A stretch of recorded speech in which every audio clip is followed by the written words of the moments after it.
আসসালামু আলাইকুম রহমতুল্লাহি ওবরকাতুহ।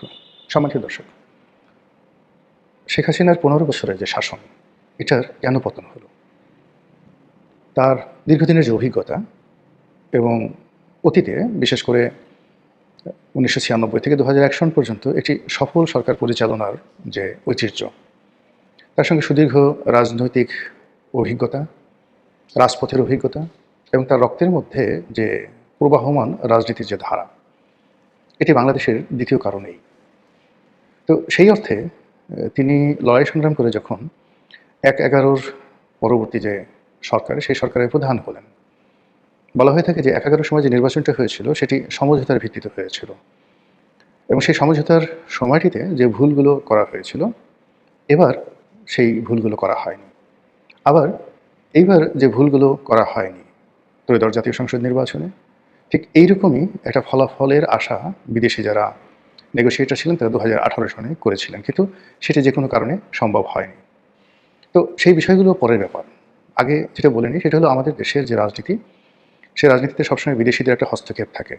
সেই রাজনীতিতে বিদেশির প্রভুদের প্রভুত্ব থাকে, সেনাবাহিনী, পুলিশ বাহিনী, অর্থবিত্ত, আমলা, হুন্ডা, গুন্ডার একটা প্রভাব থাকে। আর বিশেষ করে সেই যে সামরিক শাসনের আমল থেকে, সেটা খন্দকার মোশতাকের সেই সামরিক শাসন বলেন কিংবা ধরুন জিয়াউর রহমান সাহেবের সামরিক শাসন বলেন, ঠিক সেই সময় থেকে নির্বাচন যেভাবে ম্যানুপুলেট হচ্ছে, যেভাবে হানা ভোট, যেভাবে ঠিক রাতের ভোট, দিনের ভোট, গৃহপালিত বিরোধী দল ইত্যাদি যে সংস্কৃতিগুলো, এটা অপসংস্কৃতি বলা হবে, সংস্কৃতি নয়, যেগুলো চালু হয়ে আসছে আমাদের দেশে, এটা তো থামছে না। সেই তুলনায় যদি আপনি ধরেন যে ১৯৭০ সনে মার্শাল অ্যাডমিনিস্ট্রেটর ইয়াহিয়া খানের জামানাতে যে নির্বাচনটা হয়েছিল, এটা ওয়ান অফ দ্য ফাইনেস্ট নির্বাচন। আবার পাকিস্তান জামানাতে যেটা ১৯৫৪ সালে নির্বাচন হয়েছিল, বাংলাদেশে যদি সত্যিকার অর্থে কোনো অংশগ্রহণমূলক উৎসাহ এবং উদ্দীপনার সঙ্গে, প্রতিযোগিতার সঙ্গে কোনো নির্বাচন হয়ে থাকে, সেটা হলো 1954। আর বাকি যে নির্বাচনগুলো, প্রায় সব নির্বাচনগুলো কিন্তু হুজুগে হয়েছে। ১৯৭৩ সনের যে প্রথম সংসদ নির্বাচন হুজুগে হয়েছে। ৭৯ সনের সংসদ নির্বাচন, রাষ্ট্রপতি নির্বাচন, হানের নির্বাচন, ৮৬, ৮৮, বোগাজ নির্বাচন। শুধু ৯১, ৯৬, ২০০১ এই ৩টি নির্বাচনে যে অনিয়ম বা যা কিছু আছে, এটা একেবারে সীমিত। বলা হয়ে থাকে যে স্বাধীন বাংলাদেশে মূলত ৯১, ৯৬ আর ২০০১ এই ৩টে নির্বাচন ছাড়া বাকি নির্বাচন নিয়ে বহু প্রশ্ন আছে। আমি ২০০৮ সনে নির্বাচনে সংসদ সদস্য হয়েছিলাম। আমার ওই এলাকাতে প্রতিযোগিতা ছিল, কিন্তু এখন অবস্থার দৃষ্টিতে যেটা মনে হচ্ছে যে গলাচিপা ১০ মিনিটে যে প্রতিযোগিতা ছিল বা ভোট ছিল, এটা সারা বাংলাদেশে এই দৃশ্য ছিল না। আমরা ২০১৮ সনে, ২০১৪তে, ২০২৪ এবং এই যে ২০২৬ যে দৃশ্য আমরা দেখেছি নির্বাচনের ফলাফলের ক্ষেত্রে, এটা সেই ২০০৮ থেকে ধীরে ধীরে শুরু হচ্ছিল। কখনো নির্লজ্জ, কখনো প্রকাশ্য। তো এনিওয়ে, এইবার অবিশ্বাস্যভাবে জামাতের যে জোট, তারা ৭৮টি আসন পেল। তো বিএনপির জোট যদি ৯০টি বা ১০০টি সিট পেত ২০১৮ সনে, তাহলে কি শেখ হাসিনার আজকের এই পরিণত হতো? কারা তাকে সেই দিন এই কাজ করতে দেয়নি? তো এই যে এরকম অনেকগুলো প্রশ্ন। আর এখন যে দৃশ্যগুলো আমরা দেখতে পাচ্ছি, কেউ শেখ হাসিনার সঙ্গে এই মুহূর্তে নেই। আর যারা পালিয়ে আছেন, তার সঙ্গে যারা আছেন, তারা মানে কেউ নৈতিকভাবে বাংলাদেশে আসবে, আগামীতে রাজনীতি করবে, তাদের বিরুদ্ধে যে সকল মামলা মোকদ্দমা, দুর্নীতির অভিযোগ আছে, এইগুলো তারা কাটিয়ে উঠে আবার রুখে দাঁড়াবে, এটা কার্যত অসম্ভব বিষয়। অলৌকিক কিছু যদি না ঘটে, তাহলে হয়তো মানে ওই ধরনের যারা রাজনীতিবিদ, তাদেরকে আর বাংলাদেশে বরণ করে নেওয়া হবে না। আওয়ামী লীগ ফিরে আসবে, এখনও আওয়ামী লীগ আছে, হয়তো নতুন নেতৃত্বে। এমনকি যদি বর্তমান সরকার ফেল করে, সেক্ষেত্রে আওয়ামী লীগ আরেকটি নির্বাচন এলে ক্ষমতায় আসবে, সেটাও ঠিক আছে। কিন্তু যাদের বিরুদ্ধে দুর্নীতির অভিযোগ হয়েছে, যাদের বিরুদ্ধে অনিয়ম, সন্ত্রাস, টাকা পাচার, এই মানুষগুলো আপনারা লিখে রাখেন যে বাংলাদেশে আর কখনো ফিরে আসতে পারবে না।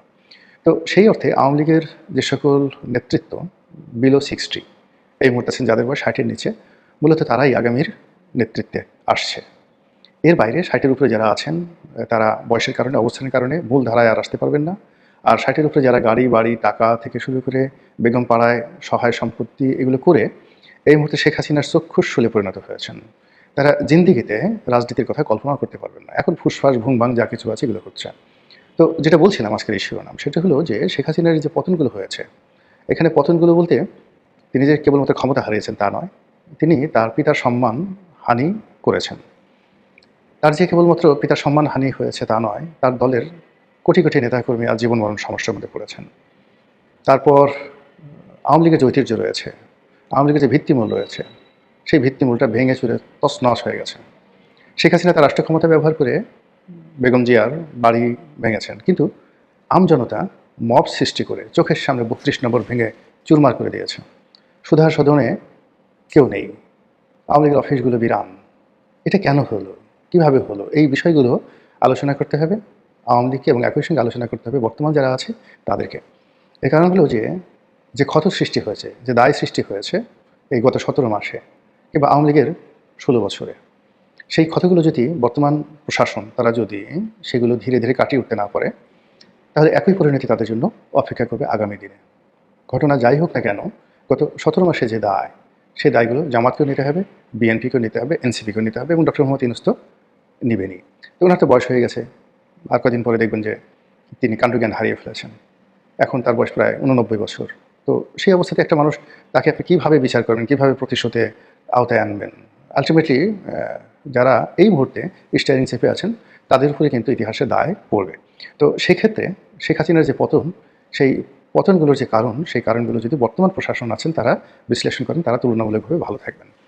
আমার কাছে যেটা মনে হলো যে শেখ হাসিনা ২০০৮ থেকে ২০১৩ পর্যন্ত মোটামুটি চমৎকারভাবে চালিয়েছিলেন প্রশাসন, অসাধারণ সুন্দরভাবে চালিয়েছেন, এবং তার যে মাস্টার প্ল্যানগুলো ছিল, ব্যাকবোনগুলো ছিল, এই যে মেট্রো রেল, তারপরে এক্সপ্রেসওয়ে, তারপরে অন্যান্য যে সকল মেগা প্রকল্প, পদ্মা সেতু, এগুলো কিন্তু তার প্রথম টার্মেই করা হয়েছিল।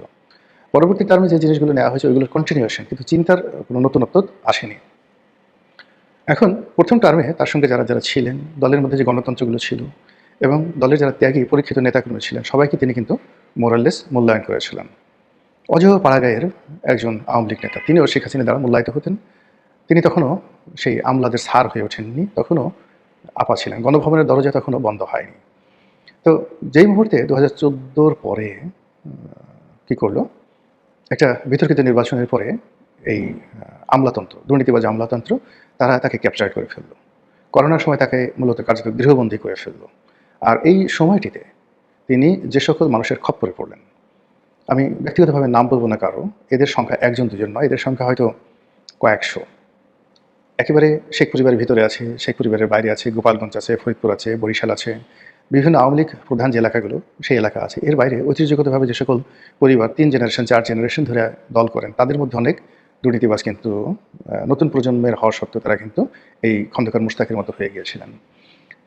এর ফলে শেখ হাসিনার যে স্বাভাবিক যে বিচার বিশ্লেষণ ক্ষমতা, এটা হ্রাস পায় কয়েকটি কারণে।